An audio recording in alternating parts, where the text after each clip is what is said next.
The internet has officially entered another episode of the never-ending royal media circus. And this time, somehow, a 5-year-old child has become the main character. Yes, you heard that correctly. Not a political scandal, not an economic crisis, not a major world event. A 5-year-old. Because apparently, the biggest question of the week is not, what is happening in the world, but instead, will Princess Lilibet curtsy?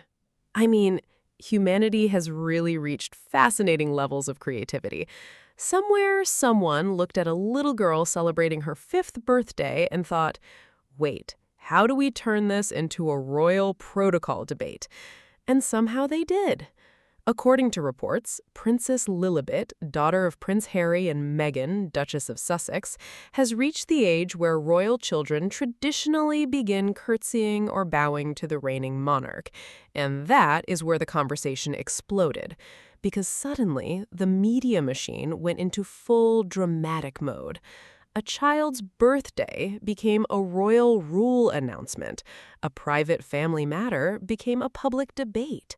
And the internet immediately looked around and said, are we seriously doing this?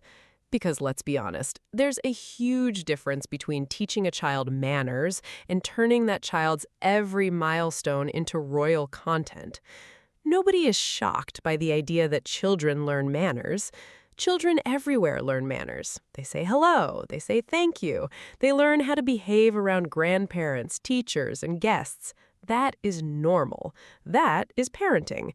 But the moment you add the word royal, suddenly the entire thing becomes a historical event. Suddenly, a small child greeting a family member becomes a constitutional-level discussion. The headline energy is basically, breaking news, child learns manners. Somewhere, a journalist is looking at a birthday cake thinking, interesting, but does the cake know the correct protocol?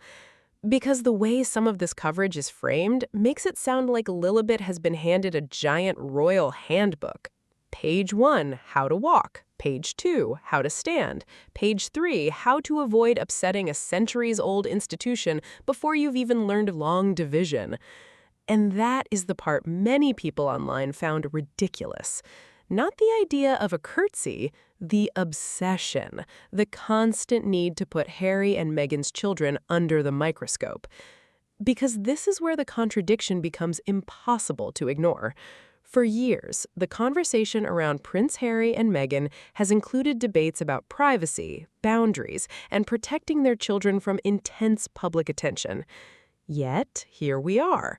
A 5-year-old child has barely blown out birthday candles, and some media outlets are already analyzing her future royal behavior. The same ecosystem that complains about the Sussexes stepping away from royal life somehow cannot stop discussing their children. It's a strange cycle. The family says they want privacy. The media says, interesting. Anyway, here are 25 articles about their private life.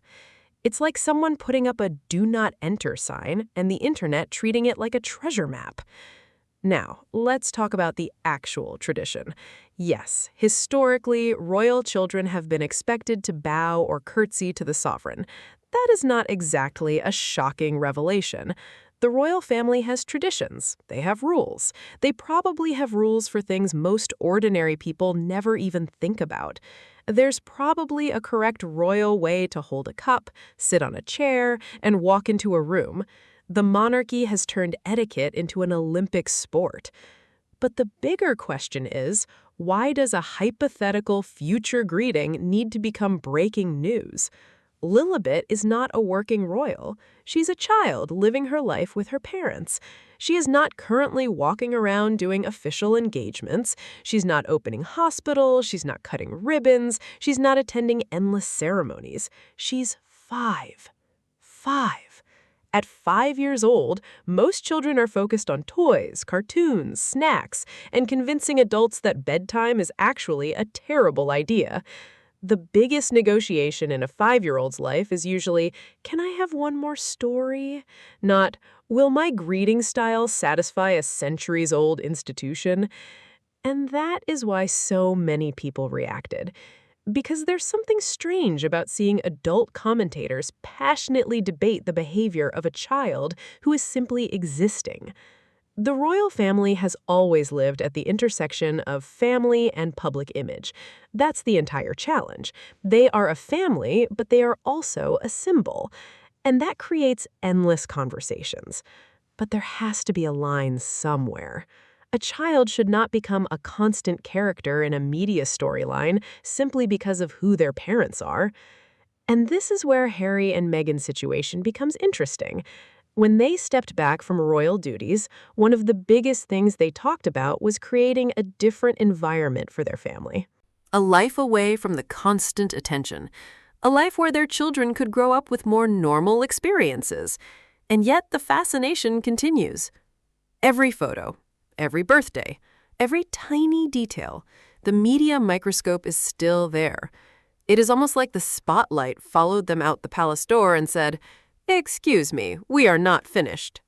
And the internet noticed, because online, people were not just reacting to the CURTSY story, they were reacting to the bigger pattern, the feeling that everything connected to Harry and Meghan becomes a headline, even something as simple as a child turning 5. And that raises another question. Why does the media seem so interested in controlling the narrative around these children? Because the interesting thing about Lilibet is not whether she knows how to curtsy. The interesting thing is that people cannot seem to stop talking about her. A child who is barely old enough to remember her own birthday party has become a topic of adult debate. And maybe that says more about the adults than the child. Because when you step back and look at it, the entire thing is almost comical. Imagine explaining this to someone who knows nothing about royal culture.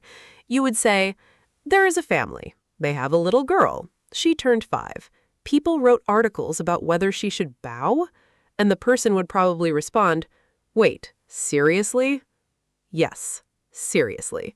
Welcome to the royal news cycle, where every small moment becomes a giant conversation, where a handshake can become a scandal, where a birthday can become a protocol debate, where a child's manners become a trending topic. The internet has officially entered the era where even playground age comes with royal analysis. And honestly, the little ones deserve a break from being treated like symbols before they have even finished growing up. Because at the end of the day, Lilibet is not a headline. She is a child. And maybe that's the one thing everyone should remember. And the funniest thing about this whole situation is the way the conversation is presented. The wording matters.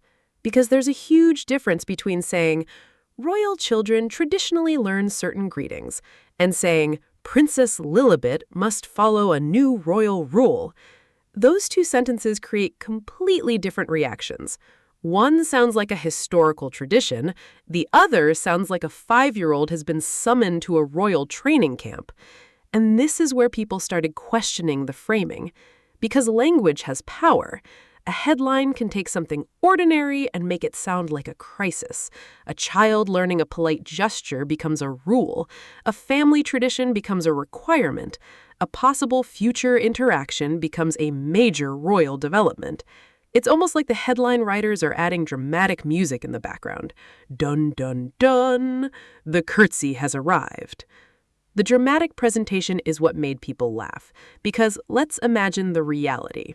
One day, if Lilibet meets King Charles in a formal setting, perhaps she might curtsy.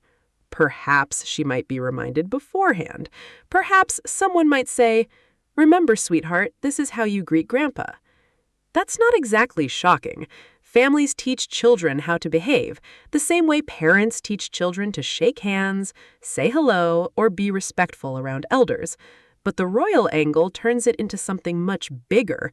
Suddenly, everyone has an opinion. Suddenly, adults are debating whether a small child is following centuries-old customs correctly. And you have to wonder, at what point did we decide every tiny moment in a child's life needed public commentary? Because the internet is already a wild place. We have people arguing about movies, politics, sports, and literally whether a pineapple belongs on pizza. Humans can debate anything. apparently even imaginary future curtsies.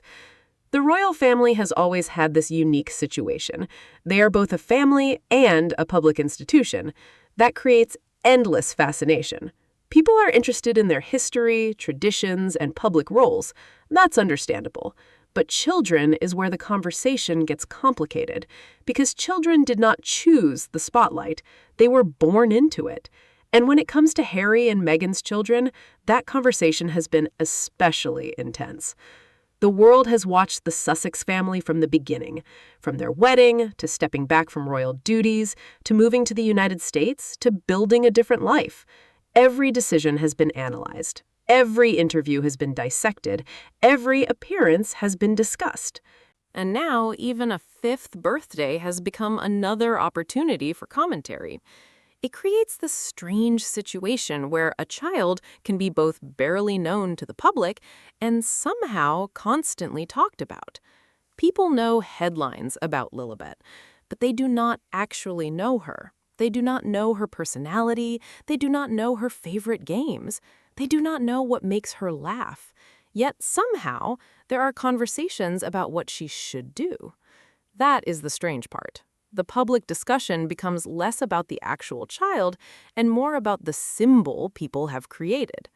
And that is where the criticism comes in, because when adults turn a child into a symbol, the child disappears behind the title. Instead of seeing a little girl, some people see royal. Instead of seeing a birthday, they see protocol. Instead of seeing a family moment, they see a storyline. And honestly, that is exhausting, even for people who follow royal news. Because the monarchy already comes with enough drama. There are ceremonies, there are titles, there are traditions, there are endless discussions about succession, appearances, and public roles. There is no shortage of material. Nobody needed to squeeze extra drama out of a child's birthday. The royal media world is basically a factory, and that factory never seems to close. It runs 24 hours a day producing opinions, speculation, and headlines. Somewhere there is probably a person whose entire job is asking, what can we turn into a royal debate today? The weather? Maybe. A handshake? Definitely. A birthday? Absolutely. A child learning manners? Apparently, yes. And this is why many people online responded with sarcasm, because they saw the absurdity. They saw the contrast between the seriousness of the headline and the simplicity of the actual topic. A 5-year-old being polite is not exactly a national emergency. The United Kingdom will survive. The world will continue spinning. Nobody needs to call an emergency meeting because a child may one day perform a traditional greeting. But there is another interesting part of this conversation. The obsession with Harry and Meghan's children often reveals how much attention still surrounds them. Because the Sussexes stepped away from being working royals, yet they remain one of the biggest sources of discussion in royal coverage. They moved away from the institution, but the institution-related coverage followed them. Their family still creates headlines. Their supporters and critics still debate them constantly. It's almost like the royal story continued even after they left the main stage. And that's probably why this tiny story became such a big conversation, because anything connected to Harry and Meghan seems to create reactions. People either defend them, criticize them, analyze them, or argue about them. There is rarely a quiet middle. And the media knows that. Controversy gets attention, attention gets clicks, and clicks keep the machine moving. And suddenly, a simple question about etiquette becomes a viral discussion. The funny part is that if you remove the royal context, the story completely changes. Imagine this headline: 5-year-old expected to greet elderly relative politely. Nobody clicks, nobody debates, nobody makes a video. But add princess, add king, add royal rule, and suddenly everybody has something to say. That is the power of the royal label. It transforms ordinary things into extraordinary stories. sometimes deservedly, sometimes not. And this one, many people felt it belonged firmly in the "why are we discussing this" category. Because children grow quickly. 5 becomes 6, 6 becomes 7. Before anyone realizes it, they're teenagers rolling their eyes at everyone. The universal childhood experience. And maybe the most important thing is allowing children to actually have a childhood. Not every moment needs analysis, not every action needs symbolism, not every milestone needs a headline. Sometimes a birthday is just a birthday. Sometimes a child is just a child, and sometimes the internet sees something ridiculous and collectively says, "Please, can we let the kid have cake?" Thank you for watching, and I will see you in the next video.